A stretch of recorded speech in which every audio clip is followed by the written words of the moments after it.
warahmatullahi wabarakatuh. Waalaikumsalam warahmatullahi wabarakatuh. Syukur alhamdulillah, marilah sama-sama kita panjatkan kehadirat Allah Subhanahu wa taala yang mana oleh Allah yang telah memberikan kesempatan, kesehatan dan berpanjang kepada kita semua sehingga kita dapat berkumpul di SD Negeri 5 Lusukon dalam rangka sosialisasi tentang budaya positif di lingkungan kelas dan sekolah SD Negeri 5 Lusukon. Salawat dan salam marilah sama-sama kita alamatkan kepada baginda Rasulullah Muhammad bin Abdullah sallallahu alaihi wasallam. Karena beliaulah yang telah merubah pola pikir manusia dari pola pikir jahiliyah kepada pola pikir Islamiah yang kita rasakan seperti saat ini. Yang terhormat Ibu Kepala Sekolah SD Negeri 5 Lusukon dan yang kami hormati seluruh Dewan Guru yang ada di SD Negeri 5 Lusukon. Baiklah ibu-ibu semua, saya akan memulai acara tentang pengimbasan budaya positif tentang modul 1.4 di lingkungan kelas dan sekolah. Perkenalkan, ini adalah ibu fasilitator saya bernama Ibu Novian Fitri Nurani dan saya sendiri calon guru penggerak Angkatan 9 Aceh Utara di SD Negeri 5 Lusukon dan pengajar praktik Ibu Susi Afrianita. Selanjutnya, ibu-ibu sekalian, sebelum kita memulai acara hari ini, alangkah baiknya kita mengikuti ice speaking dulu. Boleh ya ibu-ibu ya? Silakan ibu-ibu untuk berdiri dulu sebentar.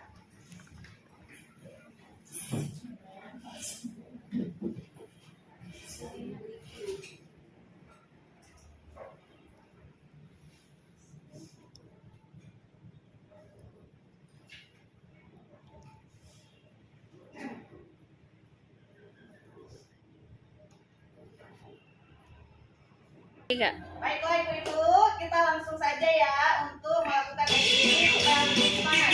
Ayo ibu-ibu, kita ikuti ini ya ibu ya. Tangan diputar-putar bergetar, tangan diputar-putar pegang bahu, tangan diputar-putar pegang bahu.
budaya positif.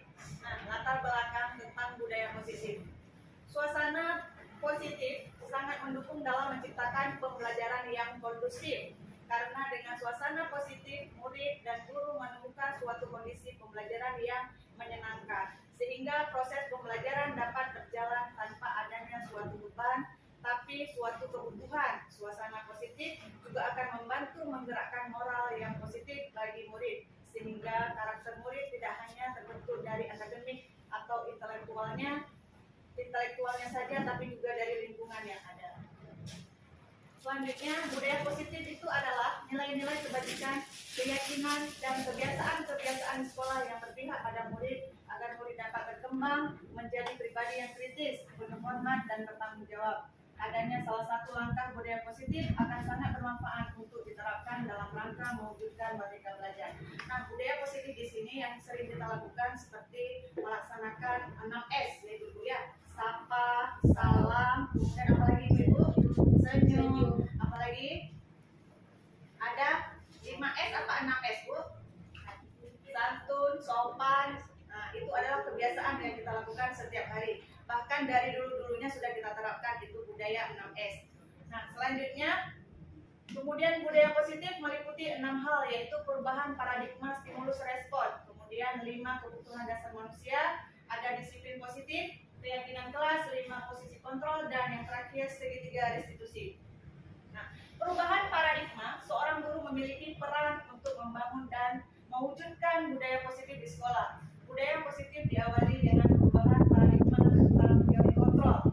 Selama ini, barangkali kita sebagai guru merasa berkewajiban mengontrol perilaku siswa agar memiliki perilaku sesuai yang guru harapkan.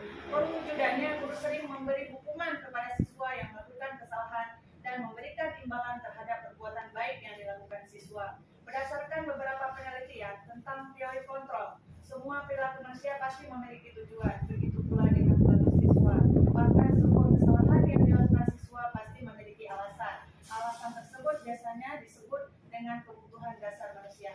Ibu-ibu, sebelum saya lanjutkan, ada nggak ibu-ibu memberikan seperti reward ataupun hukuman kepada siswa? Boleh ibu-ibu? Silakan. Tentunya misalnya anak-anak itu mendapat nilai konten 100. Ada nggak kita berikan penghargaan buat anak-anak itu? Berupa ucapan, tepuk tangan buat teman-teman kita yang mendapat nilai 100. Ada nggak ibu-ibu? Ada. Ya. Itu adalah sebuah reward ataupun penghargaan yang kita berikan kepada siswa. Tidak mesti hadiah ibu-ibu. Berupa pujian itu atau penghargaan, itu adalah sebuah reward atau penghargaan yang kita berikan kepada anak-anak. Mungkin anak-anak itu sangat bahagia dengan mendapatkan pujian dari kita sebagai guru. Begitu juga dengan hukuman.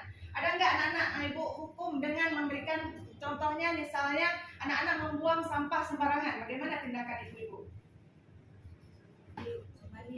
Ya, suruh mengutip kembali. Itu adalah sebuah mungkin hukuman bagi anak-anak, tapi itu tidak boleh kita lakukan. Mungkin bisa kita sampaikan secara baik-baik kayak gitu ya. Baiklah, lanjut lagi ke nomor 2 tentang 5 kebutuhan dasar manusia. Seluruh tindakan manusia memiliki tujuan tertentu. Semua yang kita lakukan adalah usaha terbaik kita untuk mendapatkan apa yang kita inginkan. Ketika kita mendapatkan apa yang kita inginkan, sebetulnya saat itu kita sedang memenuhi satu atau lebih dari satu kebutuhan dasar kita, yaitu yang pertama sekali ada kebutuhan bertahan hidup. Kemudian kasih sayang dan rasa terima kasih. Tentunya anak-anak di sekolah juga mendapatkan kasih sayang, iya kan ibu-ibu? Nah, kemudian yang ketiga, penguasaan atau pengakuan akan kemampuannya. Itu baik dari segi anak-anak dalam belajar di dalam kelas. Kemudian yang ketiga, kebebasan. Nah, kebebasan anak-anak juga iya, kebebasan dia bermain dan sebagainya. Kemudian yang ketiga, yang terakhir adalah yang keempat, kebebasan atau kebutuhan akan pilihan, dan yang terakhir adalah kesenangan. Ini adalah semua 5 kebutuhan dasar manusia dan anak-anak itu juga wajib memilikinya itu. Kemudian yang ketiga, disiplin positif. Apa itu disiplin positif? Disiplin positif merupakan suatu cara penerapan disiplin tanpa kekerasan dan ancaman yang dalam praktiknya melibatkan komunikasi tentang perilaku yang efektif antara guru dan murid. Nah, kemudian yang kedua, dalam penerapan disiplin positif, murid diajarkan untuk memahami konsekuensinya dari perilaku mereka. Selain itu, disiplin positif juga mengajarkan murid tanggung jawab serta rasa hormat dalam berinteraksi dengan lingkungannya. Kemudian yang terakhir, penerapan disiplin bertujuan untuk menumbuhkan kesadaran serta memberdayakan murid untuk melakukan sesuatu tanpa sokongan, ancaman maupun hukuman. Nah, ini adalah disiplin positif. Nah, bisa kita nonton. Ini adalah contoh penerapan budaya positif yang dilakukan di sekolah.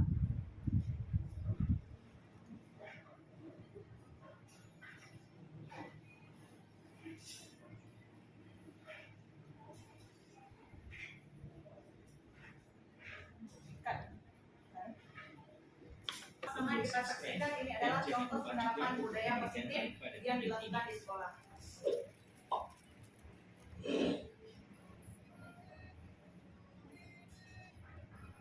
Seperti yang kita ketahui bahwa tujuan pelaksanaan pendidikan di sekolah yaitu untuk membentuk siswa Indonesia menjadi generasi yang berpendidikan, cerdas, dan berkarakter. Untuk mewujudkan hal tersebut, maka dilaksanakan kegiatan pembelajaran di sekolah dan pembiasaan atau proses yang baik. Proses pembiasaan tersebut dikenal dengan budaya atau pembudayaan. Untuk membentuk siswa yang berprestasi dan berkarakter baik, maka sekolah perlu membangun budaya positif di lingkungan sekolah. Budaya sekolah sendiri diartikan sebagai tradisi sekolah yang tumbuh serta berkembang sesuai dengan spirit dan nilai-nilai yang diajarkan di sekolah. Dengan kata lain, budaya sekolah menjadi kebiasaan yang disepakati bersama untuk dilakukan dalam waktu yang lama ketika terjadi kegiatan pembelajaran. Dengan membangun kebiasaan atau budaya positif di lingkungan sekolah, maka nilai-nilai baik bisa diterima oleh siswa dan membentuk karakter dan kecerdasan mereka. Bentuk untuk membangun budaya positif di sekolah cukup beragam, salah satunya seperti banyaknya program sekolah yang bertujuan untuk menumbuhkan karakter siswa. Beberapa program atau budaya sekolah seperti sekolah adiwiyata, program literasi untuk meningkatkan berpikir kritis pada siswa, program kantin kejujuran untuk menumbuhkan sikap jujur, dan lainnya. Bahkan, pembentukan karakter menjadi salah satu tujuan utama dalam pendidikan. Hal ini juga dinyatakan oleh Ki Hajar Dewantara yang merupakan Bapak Pendidikan Indonesia yang mengisyaratkan jika pendidikan untuk mencapai kehidupan yang bahagia. Adapun karakter yang diharapkan dari pelaksanaan pendidikan yaitu menjadi manusia serta anggota masyarakat yang tercantum dalam profil pelajar Pancasila yaitu beriman dan bertakwa kepada Tuhan Yang Maha Esa, berakhlak mulia, kreatif, gotong royong, berkebinekaan global, bernalar kritis serta mandiri. Ada banyak budaya positif yang seharusnya diterapkan di sekolah untuk membiasakan warga sekolah melakukan hal baik, memiliki akhlak, dan bermanfaat untuk lingkungan. Untuk menerapkan budaya positif di sekolah tentu diperlukan peran guru dan sekolah yang optimal. Guru bisa membangun komunitas di sekolah untuk menyiapkan siswa di masa depan menjadi manusia berdaya, bukan hanya untuk pribadinya saja tetapi berdampak positif pada masyarakat. Adapun berikut ini merupakan tujuan budaya positif di sekolah yang bisa diterapkan, yaitu 1. Melaksanakan tata tertib sekolah. Di setiap sekolah pastinya ada tata tertib yang harus dipatuhi oleh setiap siswa.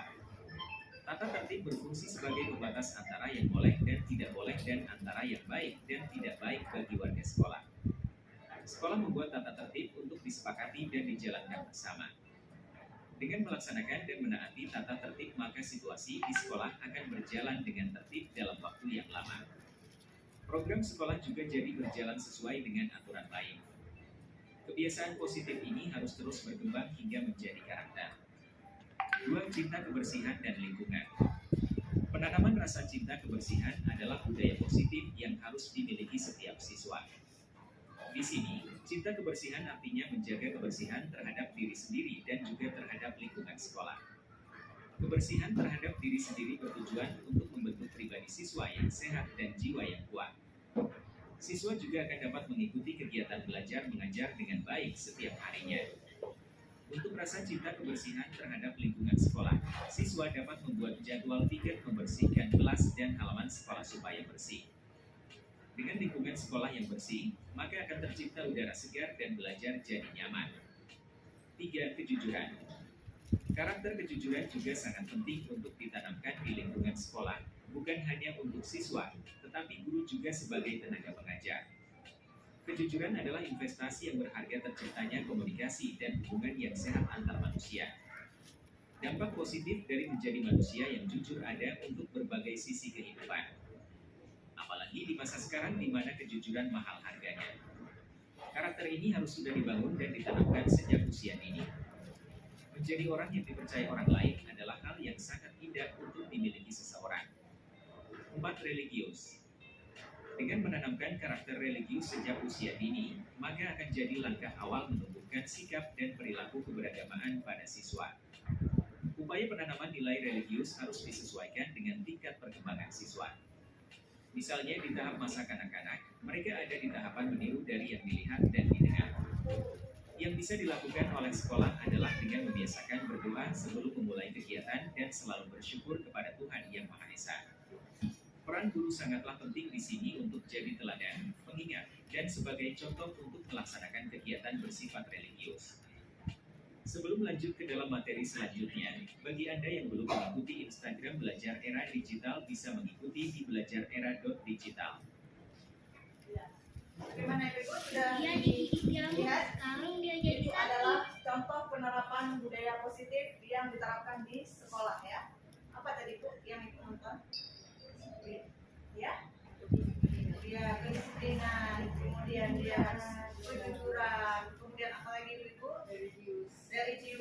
Itu religius itu ya gotong royong berdasarkan dengan kebersihan. Kemudian apalagi Ibu? Bahkan mungkin itu sudah jauh-jauh hari kita sudah menerapkan itu untuk menjaga, contohnya untuk menjaga kebersihan, kemudian memulai pelajaran dan sesudah pelajaran kita selalu membaca doa, itu juga termasuk dalam religius, ataupun seperti hari Jumat kita melaksanakan bacaan Yasin. Ya, itu adalah sudah termasuk dalam budaya positif dan juga termasuk dalam religius. Sangat luar biasa video ini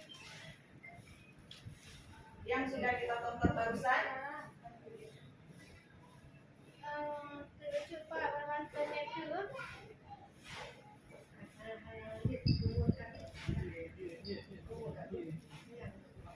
Buat minum apa dia Pak? Ini Pak Pak.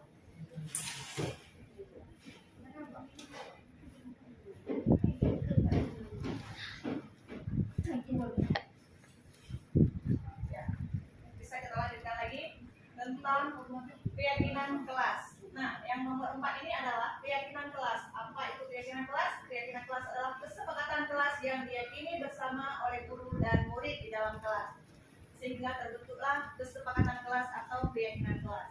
Kemudian keyakinan kelas berasal dari pernyataan. Keyakinan kelas berasal dari penyatuan pikiran atau menjadi nilai-nilai kebajikan untuk diturunkan di kelas-kelas. Nah, kita biasanya sebelum memulai pelajaran, kita akan membuat kesepakatan kelas bersama dengan murid-murid di dalam kelas, yaitu tentang contohnya menjaga kebersihan, kemudian tidak boleh ribut pada saat proses pembelajaran berlangsung, kemudian juga ada seperti apabila ingin bertanya boleh raise hand atau tunjuk tangan untuk menghargai sesama teman. Kemudian diharapkan siswa tak lagi terpaksa dan terancam dalam berbuat kebajikan yang sesuai nilai-nilai karakter, sehingga selalu melalui keyakinan kelas terciptalah budaya positif di kelas dan di sekolah. Selanjutnya, pembentukan keyakinan sekolah atau di dalam kelas. Yang pertama, keyakinan kelas bersifat lebih abstrak daripada peraturan yang lebih rinci dan konkret. Kemudian keyakinan kelas berupa pernyataan-pernyataan universal. Kemudian yang ketiga, pernyataan keyakinan kelas senantiasa dibuat dalam bentuk positif. Nomor 4, keyakinan kelas hendaknya tidak terlalu banyak sehingga mudah diingat dan dipahami oleh semua warga kelas berdasarkan sesuai yang sudah kita sepakati bersama dengan siswa. Kemudian yang nomor 5, keyakinan kelas sebaiknya sesuatu yang dapat diterapkan di lingkungan tersebut. Kemudian yang nomor 6, semua warga kelas hendaknya ikut berkontribusi dalam pembuatan keyakinan kelas lewat kertas post-it. Nah, itu bisa kita bagikan kepada seluruh siswa di dalam kelas. Kemudian kita suruh tulis kepada siswa itu apa menurut mereka itu yang baik untuk melakukan keyakinan kelas di dalam kelas.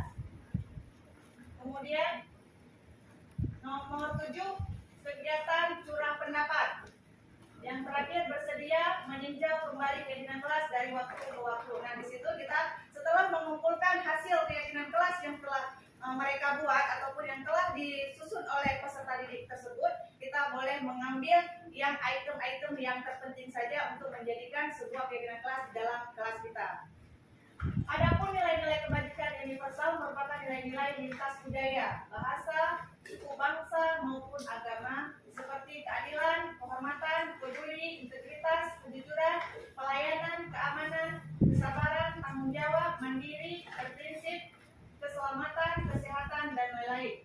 Itu adalah peraturan-peraturan yang tercantum di sisi kiri tidak terbatas pada peraturan yang ditemui di kelas atau sekolah, namun peraturan yang biasa kita temui di masyarakat. Selanjutnya, contoh bentuk keyakinan kelas. Nah, setelah kita susun tadi, kita dapat mengambil poin-poin yang terpenting. Misalnya kelas 1, setiap anggota kelas perlu belajar. Kemudian yang kedua, setiap anggota kelas perlu senang. Yang ketiga, setiap anggota kelas perlu melakukan tugas. Setiap anggota kelas perlu saling menghargai. Dan yang terakhir, setiap anggota kelas perlu merasa aman. Dan untuk kelas 4, bisa selalu bersikap positif. Kemudian senantiasa menjadi diri terbaik. Dan yang ketiga, percaya dan menghormati orang lain serta barang miliknya. Yang nomor 4, berkomitmen terhadap setiap tugas. Dan yang terakhir, senantiasa selalu saling membantu antara sesama. Kemudian yang terakhir ada hormat, bekerja, diterima, dan dimiliki. Nah, ini mungkin contoh bentuk keyakinan kelas untuk SMP atau SMA. Contoh hormat yaitu kami meyakini bahwa sangat penting untuk menghormati semua orang dan barang milik orang lain. Dan yang bekerja, kami meyakini bahwa sangat penting untuk mengerjakan segala pekerjaan atau mengikuti kegiatan yang telah ditugaskan. Itu juga berlaku untuk SD. Dan yang terakhir, diterima dan dimiliki. Kami meyakini bahwa sangat penting untuk merasa diterima pada suatu kelompok dan saling peduli satu dengan yang lainnya.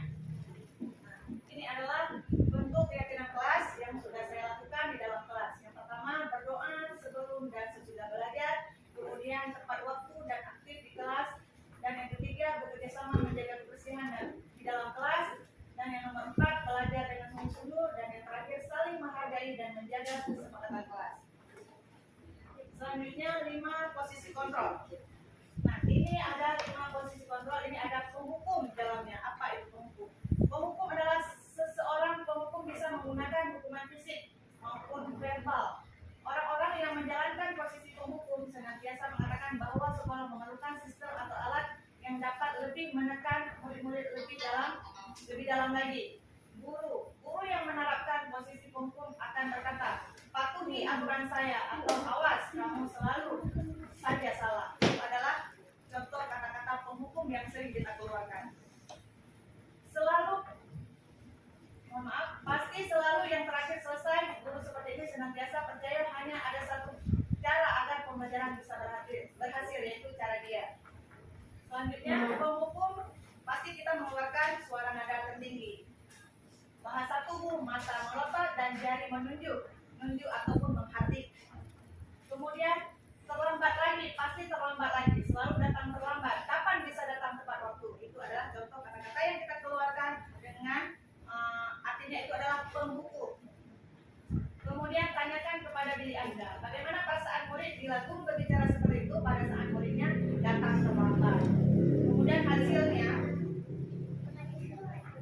hasil yang kita dapat setelah kita mengeluarkan kata-kata demikian, kemungkinan murid marah dan menggendam atau bersifat agresif. Bisa jadi sesudah kembali duduk, murid tersebut akan mencoret-coret bukunya atau meja tulisnya. Lebih buruk lagi, sepulang sekolah murid melihat motor atau mobil bapak atau ibu guru dan akan menggores kendaraan tersebut dengan paku karena tadi dia merasa dendam. Selanjutnya, pembuat merasa bersalah. Apa itu pembuat merasa bersalah? Pada posisi ini biasanya guru akan bersuara lebih lembut. Nah, kemudian pembuat rasa bersalah akan menggunakan keheningan yang membuat orang lain merasa tidak nyaman, bersalah atau rendah diri. Kata-kata yang keluar dengan lembut akan seperti, contohnya, ibu sangat kecewa sekali dengan kamu. Berapa kali bapak harus memberitahu kamu ya, bagaimana coba kalau orang tua kamu tahu kalau kamu berbuat begini. Di posisi ini murid akan memiliki penilaian diri yang buruk tentang diri mereka. Murid merasa tidak berharga dan telah mengecewakan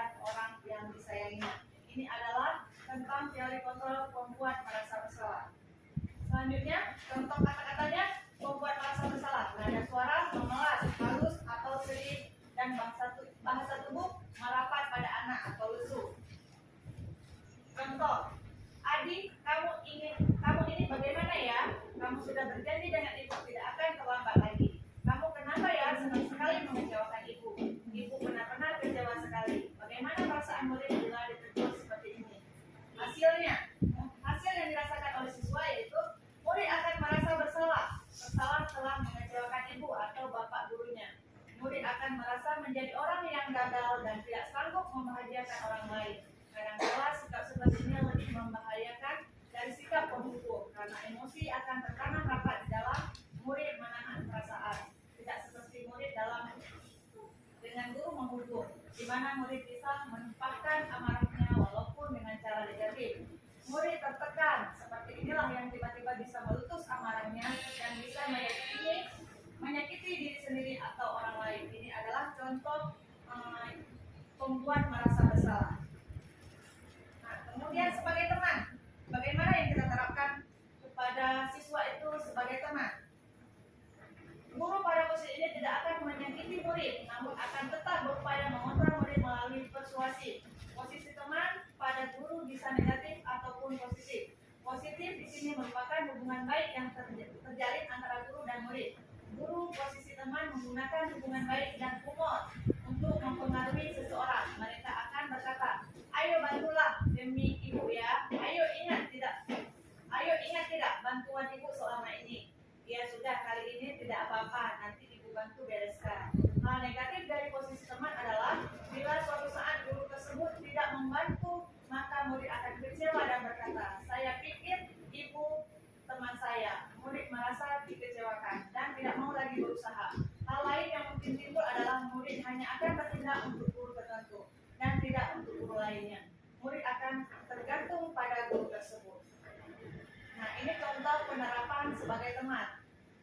Nada suara ramah, akrab, dan bercanda. Bahasa tubuh merapat pada murid, mata, dan senyum jenaka. Contoh, Adi, ayolah, bagaimana sih kamu? Kemarin kamu sudah janji ke ibu bukan? Kenapa terlambat lagi? Sambil tertawa ringan. Iya sudah, tidak apa-apa. Duduk sana, duduk sana. Nanti ibu bantu kamu ini sambil senyum-senyum. Bagaimana perasaan murid dengan sikap guru seperti ini? Hasilnya, murid akan merasa senang dan akrab dengan guru. Ini termasuk dampak yang positif. Hanya saja di sisi negatif, murid menjadi tergantung pada guru tersebut.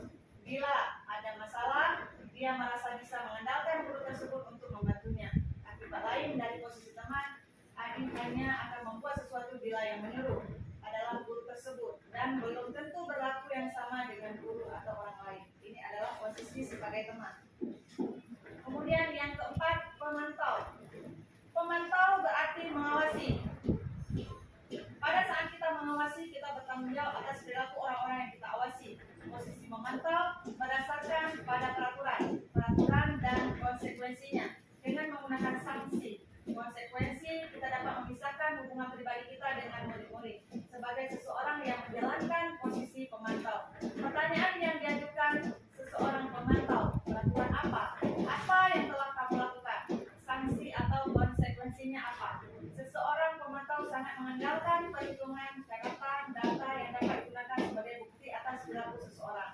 Posisi ini akan menggunakan stiker, slip, catatan, atau daftar cek. Posisi pemantau sendiri berawal dari teori stimulus respon yang menunjukkan tanggung jawab guru dalam mengontrol murid lain. Nah, ini adalah contoh kata-kata yang kita gunakan sebagai sikap pemantau. Nada bersuara datar, bahasa tubuh yang formal. Guru, Adi, tahukah kamu jam berapa kita mulai? Tahu Pak, jawaban si Adi. Kemudian guru bertanya lagi, kamu terlambat 15 menit. Apakah kamu sudah mengerti konsekuensi yang harus dilakukan bila terlambat?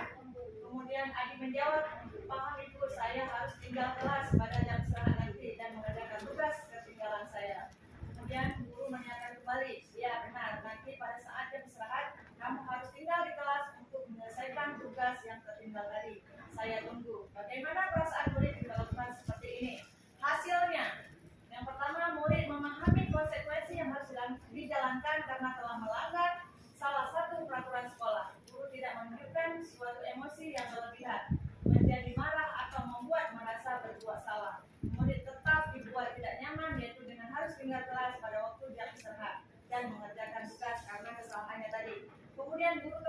memantau murid pada saat mengerjakan tugas di jam istirahat karena murid tidak bisa ditinggal seorang diri. Itu adalah contoh sesuatu perbuatan yang kita terapkan kepada siswa sebagai pemantau. Dan yang terakhir adalah manajer. Posisi terakhir manajer adalah posisi di mana guru berbuat sesuatu bersama dengan murid, mempersilahkan murid mempertanggungjawabkan perilakunya, mendukung murid agar dapat menemukan solusi atas permasalahannya sendiri. Seorang manajer telah memiliki keterampilan di posisi teman maupun pemantau, dan dengan demikian bisa jadi waktu-waktu tertentu kembali kepada kedua posisi tersebut bila diperlukan. Namun, bila kita menginginkan murid kita menjadi manusia yang merdeka, mandiri dan bertanggung jawab, maka kita perlu mengacu kepada restitusi yang dapat menjadikan murid kita seorang manajer bagi diri sendiri. Di manajer, murid diajak untuk menganalisis kebutuhan dirinya maupun kebutuhan orang lain. Nah, di sini kita sebagai guru ada 5 posisi kontrol yang harus kita terapkan kepada siswa. Alangkah baiknya posisi kita adalah sebagai manajer, pemantau, ataupun sebagai teman. Nah, kemudian di sisi penekanan bukan pada kemampuan membuat konsekuensi, namun dapat berkolaborasi dengan murid bagaimana memperbaiki kesalahan yang ada. Seorang manajer akan berkata, apa yang kita yakini? Kembali ke keyakinan kelas. Apakah kamu meyakininya? Jika kamu meyakininya, apakah kamu bersedia memperbaikinya? Jika kamu memperbaiki ini, hal ini menunjukkan apa tentang dirimu? Apa rencana kamu untuk memperbaiki hal ini?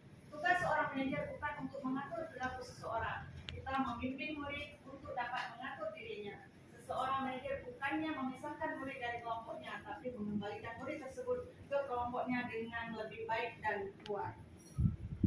Nah, ini adalah contoh kata-kata yang kita terapkan kepada siswa.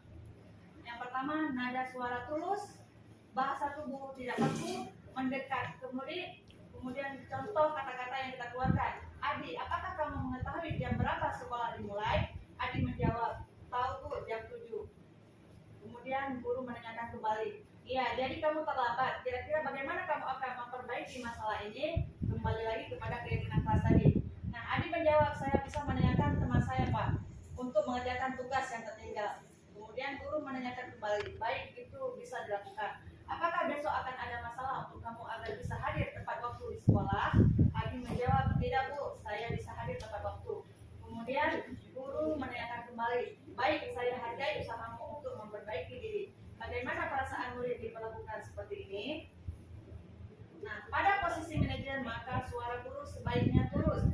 Tidak perlu marah, tidak perlu meninggikan suara, apalagi menunjuk-nunjuk jari ke murid, berkacak pinggang atau bersikap seolah-olah menyesal. Tampak sedih sekali akan perbuatan murid ataupun bersenda gurau menempatkan diri sebagai teman. Kemudian fokus pada murid bukan untuk membahagiakan guru atau orang tua. Murid sudah mengetahui adanya sesuatu masalah dan sesuatu perlu terjadi.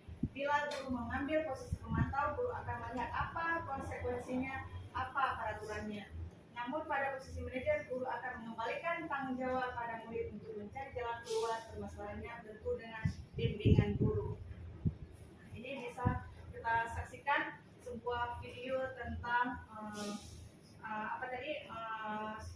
metode kontrol kepada guru. Baik, Ibu-ibu, mari sama-sama kita saksikan posisi kontrol yang diterapkan kepada siswa.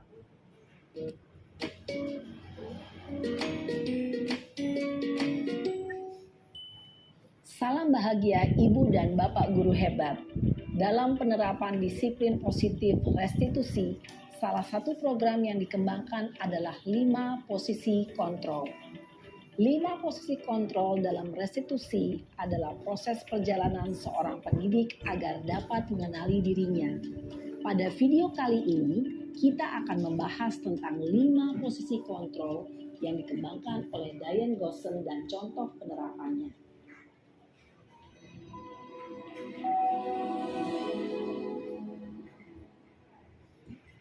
Lima posisi kontrol itu adalah 1. Posisi penghukum. 2. Posisi pembuat merasa bersalah. 3. Posisi teman. 4. Posisi pemantau atau monitor. Dan 5. Posisi manajer. Untuk lebih memahami kelima posisi tersebut, mari kita saksikan kasus Naren yang terlambat hadir 20 menit di sekolah dan melihat bagaimana kelima posisi kontrol dalam menghadapi masalah tersebut.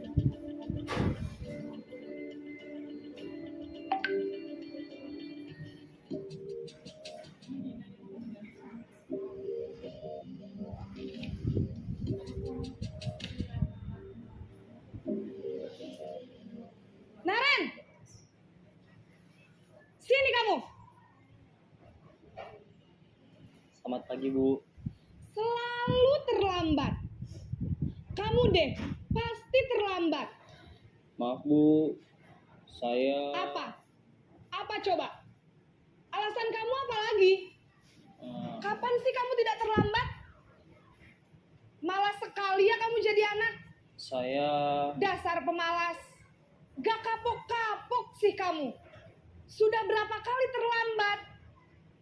Sana, kamu keliling lapangan basket 2 kali. Kenapa saya harus keliling lapangan basket, Bu? Kenapa? Kamu mau lawan ibu? Berani-beraninya jawab. Sudah terlambat, masih berani jawab pula. Sekarang, keliling lapangan basket 5 kali sekalian. Biar kapok. Cepat. Pergi sana ke lapangan basket. Posisi penghukum biasanya berbicara dengan nada tinggi, menghardik, menunjuk-nunjuk, menyakiti, dan menyindir. Hukuman bisa berupa fisik maupun psikis. Ibu dan bapak guru hebat. Dampak yang terjadi pada murid ketika guru berada pada posisi penghukum adalah murid cenderung akan memberontak, bahkan menyimpan dendam.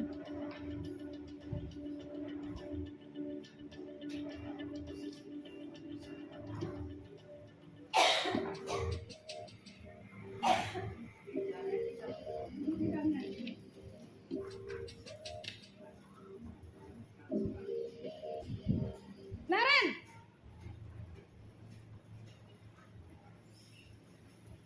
Selamat pagi, Bu. Naren. Kamu kenapa terlambat lagi, nak? Ya Tuhan, Naren. Kamu senang ya bikin ibu susah ya? Kalau kamu terlambat lagi, nanti ibu yang ditegur bapak kepala sekolah, nak. Disangka ibu tidak bisa membina kamu. Duh, gimana ini? Maaf, Bu. Duh, Gusti Naren. Kamu suka ya kalau ibu ditegur bapak kepala sekolah? Terus, sekarang ibu harus tulis apa ini di buku absen? Ini kamu sudah sering terlambat loh. Ibu harus apa coba? Maaf, Bu. Maaf sekali. Ya sudah, lain kali jangan bikin ibu susah lagi ya nak ya. Ibu tidak akan kuat lagi kalau kamu begini terus. Bisa jantungan kalau ibu tegur bapak kepala sekolah. Sana cepat ke kelas. Maaf ya, Bu. Maaf sekali. Posisi pembuat rasa bersalah berbicara dengan nada tenang, cenderung lembut. Namun kata-kata yang diutarakan membuat murid merasa menjadi orang yang gagal. Memandang buruk dirinya sendiri, merasa tidak berharga, dan tidak sanggup membahagiakan orang lain. Ketika guru mengambil posisi pembuat rasa bersalah, murid akan menganggap dirinya yang bersalah dan ia akan menyimpan emosi negatif tersebut di dalam dirinya.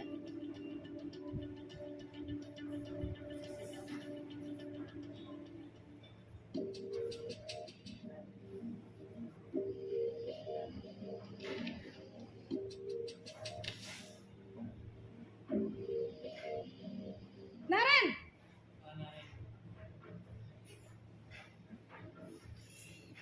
Selamat pagi, Bu. Wah, sudah jam berapa ini nak? Terlambat lagi ya sayang. Iya, Bu. Habis ibu saya lupa bangunkan saya, Bu. Kamu malah menyalahkan ibu kamu. Kamu bukannya anak yang larinya paling kencang. Kok terlambat sih? Iya, Bu. Saya memang terlambat bangun tadi. Jadi, biarpun saya lari kencang, tetap gak kekejar, Bu. Ya sudah sana, nanti lain kali larinya lebih kenceng lagi ya, biar gak terlambat lagi. Bikin seneng ibu, demi ibu. Bisa kan? Bisa lah, Bu. Ya sudah sana masuk kelas, ibu beresin urusan absen kamu. Kamu ini ada-ada saja. Dalam posisi teman, guru berbicara dengan nada suara ramah, akrab, cenderung bersenda gurau untuk menjaga suasana tetap santai. Murid akan merasa senang, aman, dan akrab dengan guru. Identitas yang tercipta adalah identitas sukses atau berhasil. Namun, perlu diingat, karena ini masih dorongan eksternal, maka ada faktor ketergantungan dari murid kepada orang tertentu. Di sini, guru absennya, sehingga di lain waktu, murid bisa berperilaku baik, namun hanya kepada orang-orang tertentu saja.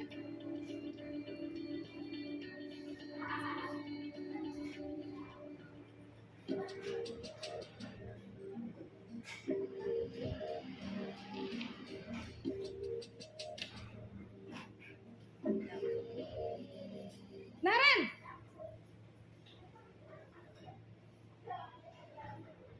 Selamat pagi, Bu. Naren, apa peraturan sekolah kita tentang jam berapa kita harus masuk sekolah, nak? Kita harus di sekolah jam 7, Bu. Iya, betul. Sekarang sudah jam 7.20. Naren sudah tahu konsekuensinya jika terlambat hadir. Paham, Bu. Saya harus tinggal kelas pas jam istirahat selama 20 menit. Iya, benar. Konsekuensinya demikian. Jadi nanti jam 9.30 pas istirahat, kamu harus tinggal di kelas, kerjakan tugas tambahan untuk ketertinggalan kamu, ya? Baik, Bu. Posisi pemantau mengandalkan penghitungan atau data untuk mengontrol murid. Guru mengarahkan murid berdasarkan peraturan dan konsekuensi. Seorang pemantau menunjukkan bahasa tubuh dan ekspresi wajah yang datar dan cenderung formal.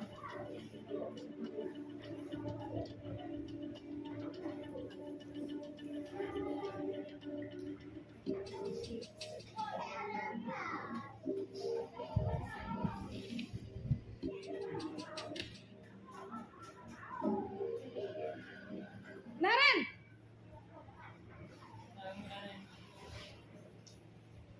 Selamat pagi, Bu. Selamat pagi, Naren. Maaf, Bu. Saya terlambat. Iya, sekolah masuknya jam 7, sekarang sudah jam 7.20. Jadi sekarang bagaimana ini, Naren? Maaf, Bu. Saya lupa setel alarm saya semalam. Baiklah, menurut kamu, keyakinan sekolah yang mana yang perlu kamu tingkatkan? Menghargai diri sendiri dan orang lain mungkin ya, Bu. Setuju. Jadi, apakah Naren meyakini prinsip saling menghormati tersebut? Iya, Bu. Saya meyakininya. Apakah Naren bersedia memperbaiki masalah keterlambatan ini? Bersedia, Bu. Bagaimana kamu akan perbaiki masalah keterlambatan ini? Saya akan coba untuk tidak lupa menyetel alarm saya, Bu. Baik, kalau Naren lupa menyetel alarm di rumah, ada orang yang kira-kira bisa bantu mengingatkan tidak? Ada, Bu. Kakak saya, Kak Emma. Ada lagi selain Kak Emma? Selain Kak Emma, ada ibu saya. Baik, jadi yang mengingatkan Naren adalah Kak Emma dan ibu kamu ya? Kira-kira akan mulai setel alarm kapan nih, Naren? Setelah pulang sekolah, akan segera saya lakukan. Baik, jadi Naren akan setel alarm untuk bangun besok pagi dan akan diingatkan oleh kakak dan ibunda Naren ya. Ada lagi yang mungkin perlu dilakukan, Naren? Agar tidak terlambat bangun lagi. Tidak ada, Bu. Baik, Naren. Terima kasih untuk kerjasama kamu. Sekarang kamu perlu kembali ke kelas untuk belajar. Baik, Bu. Terima kasih. Posisi manajer adalah posisi kontrol yang disarankan untuk membimbing murid memiliki sikap disiplin yang positif, yaitu murid yang mandiri, bertanggung jawab, dan dapat memecahkan masalah. Tujuan dari posisi ini adalah agar murid dapat berefleksi atas tindakannya. Guru akan dengan tulus memberikan pertanyaan-pertanyaan bermakna, sehingga membuat murid dapat belajar dari kesalahannya dan mencari sebuah solusi untuk menyelesaikannya. Ibu dan Bapak guru hebat, setelah mengamati adegan kelima posisi kontrol tadi, kira-kira posisi mana yang paling ideal? Posisi mana yang dapat menunjang motivasi intrinsik murid? Ya, tentu posisi manajer. Posisi ini memang posisi ideal yang ingin dituju setiap pendidik. Pada posisi inilah, guru dapat menerapkan disiplin positif yang berpihak pada murid, yang memerdekakan murid. Perjalanan seorang pendidik tentunya tidak mudah untuk sampai pada posisi seorang manajer. Namun, tujuan kita pasti, yaitu menciptakan murid-murid yang mandiri, merdeka, dan bertanggung jawab. Semoga penggambaran 5 posisi kontrol yang telah diperlihatkan ini dapat menjadi ajang refleksi bagi kita semua, agar dapat terus mengasah dan menerapkan disiplin positif yang memerdekakan murid. Mari terus berlatih dan bersemangat. Selamat menerapkan. Salam dan bahagia Ibu dan Bapak guru hebat.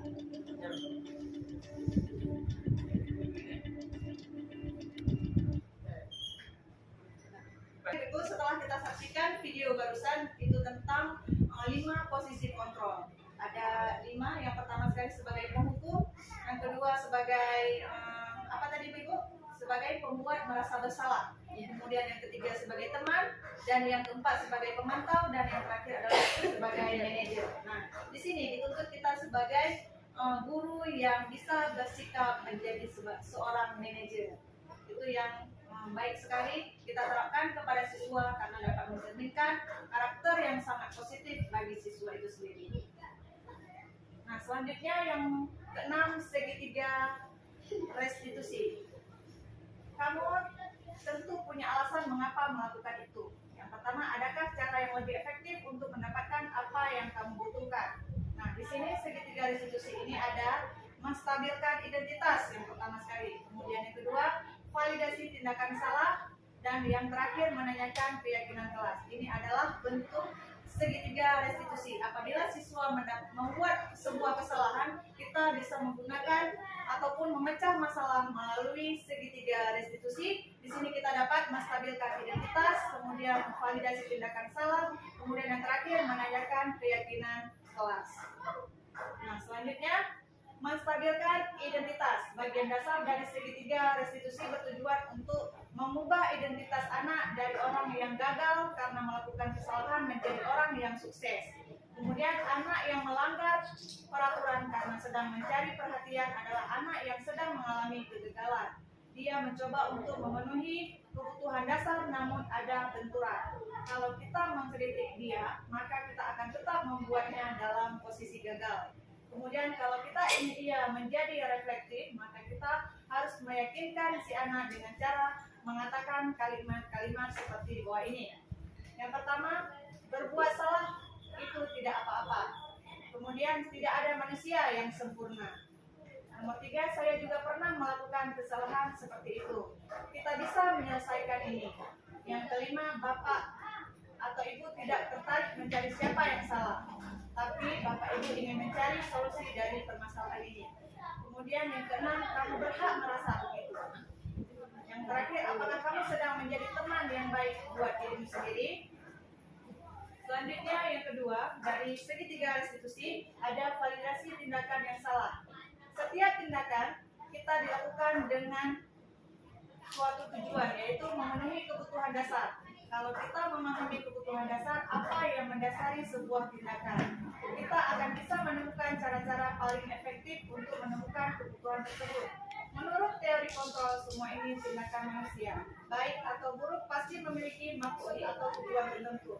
Seorang guru yang memahami teori kontrol pasti akan mengubah pandangannya dari teori stimulus respon ke cara berpikir proaktif yang mengenali tujuan dari setiap tindakan. Kita mungkin tidak suka sikap seorang anak yang terus-menerus merengek, tapi bila sikap itu mendapat perhatian kita, maka itu telah memenuhi kebutuhan anak tersebut.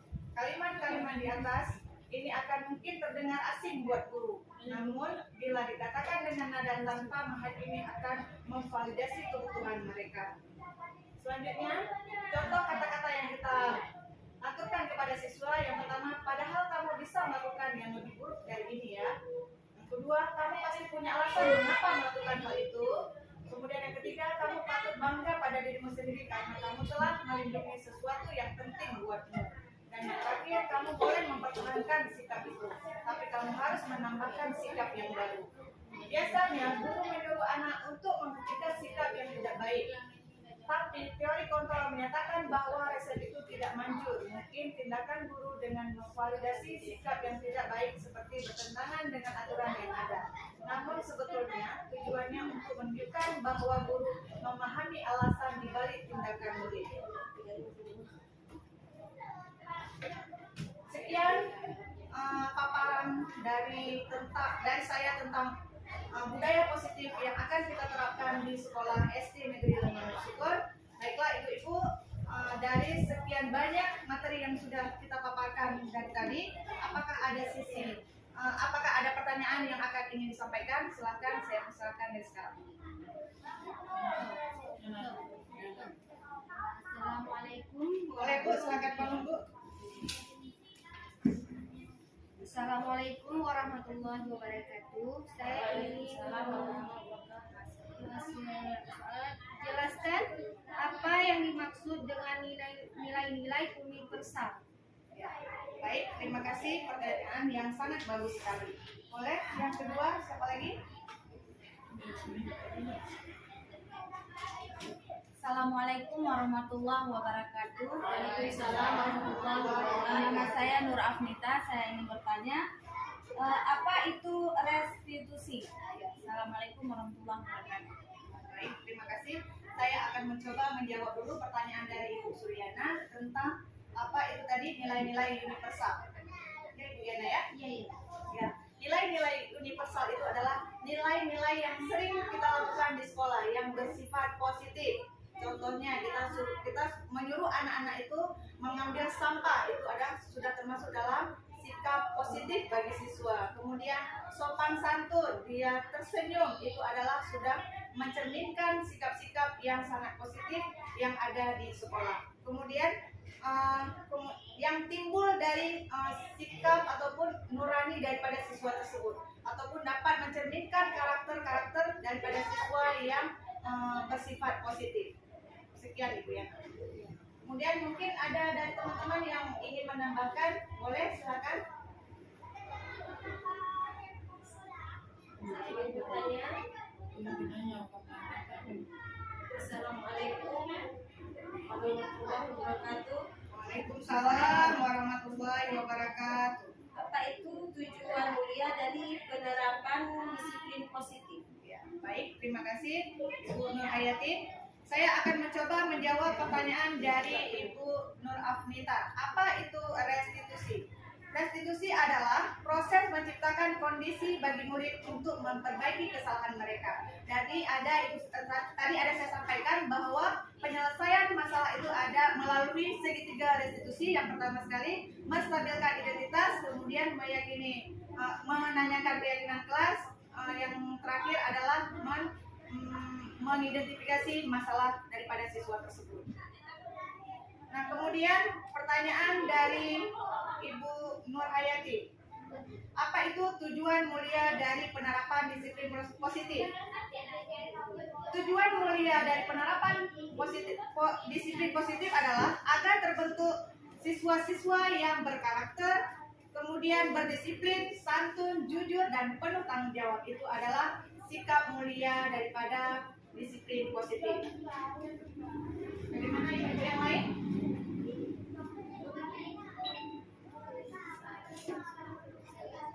Tidak ada yang perlu ditanyakan lagi? Baiklah, sebelum saya akhiri daripada acara sosialisasi hari ini, saya akan memberikan sedikit ice breaking supaya lebih semangat lagi.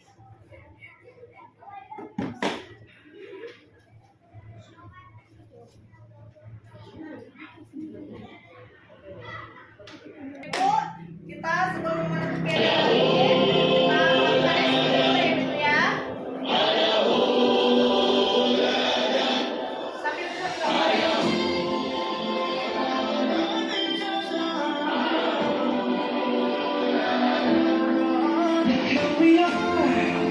We are the dreamers that make it happen. Guess we believe it. Look who we are. We are the dreamers. We make it happen. Guess we can see it. Guess we are.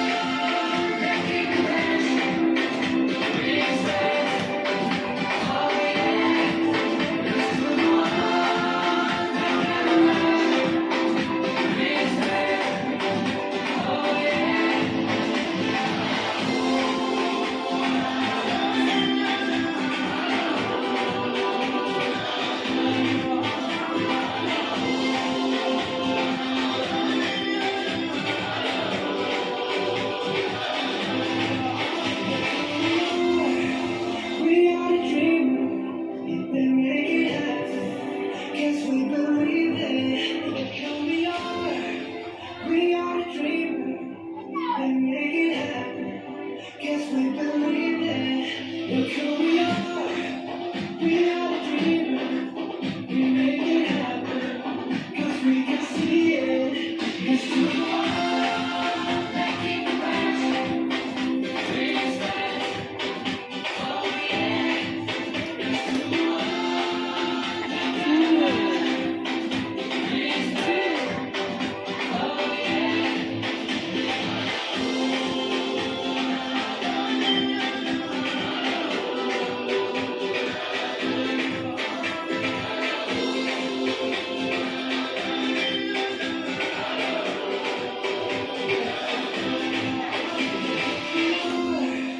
We are the dreamers that make it happen. Guess we believe it. Iya, We are the dreamers. iya, terima kasih buat ibu semuanya. Syukur alhamdulillah proses sosialisasi tentang budaya positif semua apa yang kita saksikan tadi dapat kita terapkan kepada siswa-siswa kita di sekolah SD Negeri Malusutra. Terima kasih, saya akhiri. Wabillahi taufiq wal hidayah. Wassalamualaikum warahmatullahi wabarakatuh. Waalaikumsalam warahmatullahi